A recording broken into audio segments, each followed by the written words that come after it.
தாவேக அரசு 100 மதிப்பெண்களை பெற்றிருக்கிறது. டெண்டர் சர்ச்சை, இந்த டெண்டர் சர்ச்சை தற்போது தமிழ்நாட்டிலே கொடிகட்டி பறக்கிறது. முதல்வர் அறை மாறுகிறது. முடிந்த வேலைக்கு டெண்டர். முதல்வர் அலுவலகத்தை மாற்றும் முடிவு ஜூலை 27ஆம் தேதி அதிகாரப்பூர்வமாக அறிவிக்கப்பட்டது. ஆனால் அதற்கு முன்னரே 10வது மாடியில் புனரமைப்பு பணிகள் தொடங்கிவிட்டன. 90% பணிகள் முடிவடைந்த நிலையிலே ஆகஸ்ட் 12ஆம் தேதி தான் அதற்கான 5.4 கோடி ரூபாய் டெண்டருக்கு ஒரு அறிவிப்பு வெளியிடப்பட்டு இருக்கிறது. டெண்டர் விடாமல் எப்படி அலுவலக பணிகளை மேற்கொண்டீர்கள் என்று கேள்வி சட்டமன்றத்திலே எழும் என்பதால் டெண்டருக்கு ஒரு அறிவிப்பை அவசரமாக வெளியிட்டிருக்கிறது தாவேக அரசு. ஏற்கனவே முதல்வர் விஜய் அவர்களின் பெரம்பூர் எம்எல்ஏ அலுவலகத்தில் இதே டெண்டர் சர்ச்சை எழுந்தது. லிமிடெட் டெண்டரை விடக்கூடாது என அறிவித்து அவசர பணிகளுக்காக கடந்த காலத்திலே வெளியிடப்பட்ட மின்வாரியத்தில் விடப்பட்ட லிமிடெட் டெண்டரை ரத்து செய்தது தாவேக அரசு. ஆனால் முதல்வரின் எம்எல்ஏ அலுவலக புனரமைப்பு பணிகளுக்கு மட்டும் எப்படி லிமிடெட் டெண்டர் அறிவிப்பை அனுமதித்தது தாவேக அரசு என்ற சர்ச்சை இருந்து கொண்டிருக்கிறது. ஒரு புறத்திலே டெண்டர் விடாமல் வேலை நடக்கிறது, இன்னொரு புறத்திலே டெண்டர் விட்டும் அந்த வேலை நடைபெறவில்லை. என்ன முரண்பாடு? புரட்சி தலைவர் எம்ஜிஆர் காலத்திலே தொடங்கி இலவச வேஷ்டி சேலை வழங்கும் திட்டம், பொங்கல் விழாவை ஒட்டி வழங்கப்பட உள்ள இலவச வேஷ்டி சேலை திட்டத்திலே குளறுபடிகள் நடைபெற்றுள்ளதாக கைத்தறி விசைத்தறி நெசவாளர்கள் கொந்தளித்து போயிருக்கிறார்கள்.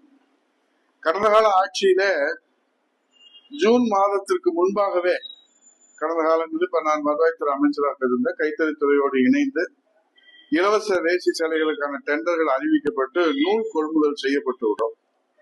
ஜூலையிலே கூட்டுறவு சங்கங்கள் மூலம் நெசவாளர்களுக்கு மூலப்பொருட்கள் அனுப்பி வைக்கப்பட்டு நெசவு பணி வேகம் எடுத்துவிடும். தற்போது தாவேக ஆட்சியில ஆகஸ்ட் 15 கடந்த பிறகும் இதற்கான டெண்டர் இறுதி செய்யப்பட்டு அதிகாரப்பூர்வ அறிவிப்பு வெளியிடப்படவில்லை. 1,77,00,000 மேற்பட்ட குடும்ப அட்டைதாரர்களுக்கு தரமான வேஷ்டியும் சேலையும் வழங்கப்படும் என்று தாவேக அரசு அறிவித்திருக்கிறது. அதன்படி மூலப்பொருட்களை கொள்முதல் செய்வதற்கான டெண்டர் அறிவிப்பு கடந்த ஜூலை 1ஆம் தேதியே வெளியானது. கடந்த ஆகஸ்ட் 10ஆம் தேதி 20 ஒப்பந்ததாரர்கள் இறுதி செய்யப்பட்டு கொள்முதலுக்கான விலை பட்டியலும் அறிவிக்கப்பட்டது. இதிலே பஞ்சு மற்றும் பாலிஸ்டர் நூல் கொள்முதலுக்கான விலையை குறைவாக குறிப்பிட்டிருந்த ஒப்பந்ததாரர் உள்பட அவருக்கு அடுத்த நிலையில குறைவாக கேட்டிருந்த 6 ஒப்பந்ததாரர்களும் விலையை குறைத்து குறிப்பிட்டிருந்த நிலையில மொத்தம் 7 ஒப்பந்ததாரர்களும் மேலும் விலையை குறைக்க கேட்டு அதிகாரிகள் பேச்சுவார்த்தை நடத்தி வருகிறார்கள். இதில் எந்த முன்னேற்றமும் ஏற்பட்டதாக தெரியவில்லை. இப்படிப்பட்ட நேரத்திலே தான் கைத்தறித்துறை அமைச்சர் அவரிடமிருந்து அதிகாரிகளுக்கு நெருக்கடி கொடுத்து வருகிறார்கள் இந்த டெண்டர் குறித்து என்கிற செய்தி வெளியாகியுள்ளது.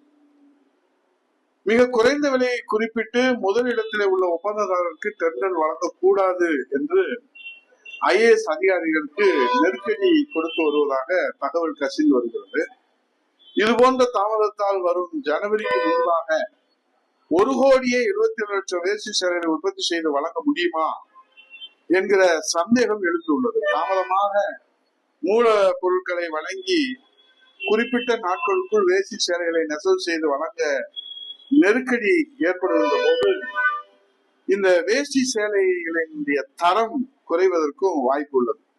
இலவச வேஷ்டி சேலை வழங்கும் திட்டத்தில் முறைகேடுகள் நடைபெறவில்லை என்றால் குறைந்த விலையை குறிப்பிட்டிருக்கின்ற ஒப்பந்ததாரர்களுக்கு ஏன் டெண்டர் கிடைக்காமல் காலம் தாழ்த்துவது ஏன் என்ற கேள்விதான் எழுந்திருக்கிறார்.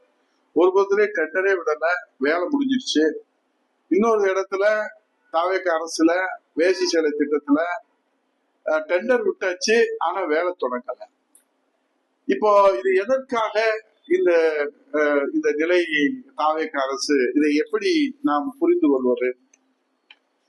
இதைத்தான் இன்றைக்கு தாவேக அரசுக்கு மக்கள் ஆட்சி மாற்றம் என்பது வெறும் நாற்காலியிலேயோ இடமாற்றத்திலேயோ மட்டுமல்ல, அது மக்களின் வாழ்வியல் மாற்றத்திற்கான அடிப்படை.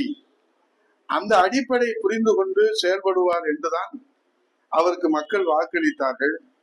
மக்கள் நம்பிக்கையை நிறைவேற்றுவாரா நம்ம முதல்வர் என்ற கேள்வி எழுந்திருக்கிறது. மக்களே, வீட்டிலே உள்ள தோட்டத்திலே கீரை செடியும் பயிரிடலாம், குரோட்டன் செடியும் பயிரிடலாம். குரோட்டன் செடி வைப்பது பார்க்க அழகாகத்தான் இருக்கும். ஆனால் கீரை செடி பயன்படுகிற அளவிற்கு குரோட்டன் செடி நமக்கு பயன்படாது. அதே போலதான் கீரை செடியாக மக்களுக்கு அர்ப்பணித்து உழைத்து வருகின்ற அனைத்து இந்திய அண்ணா திராவிட முன்னேற்ற கழகத்தினுடைய பொதுச் செயலாளர் புரட்சி தமிழர் ஐயா எடப்பாடியை தள்ளி வைத்து விட்டு குரோட்டன் செடியாக இருக்கிற தாவேக்காவுடைய பொதுச் செயலாளர் தலைவர் விஜய் அவர்களை தலைவனாக தேர்ந்தெடுத்து தலையிலே தூக்கி வைத்து கொண்டாடுவது இப்போது வேண்டுமானால் பார்ப்பதற்கு அழகாக தெரிய வரலாம். ஆனால் உறுதியாக சொல்லுகிறேன், இந்த தமிழ்நாட்டிற்கு எந்த பலனும் நிச்சயமாக கிடைக்காது என்பதை பொறுத்திருந்து பார்ப்போம்.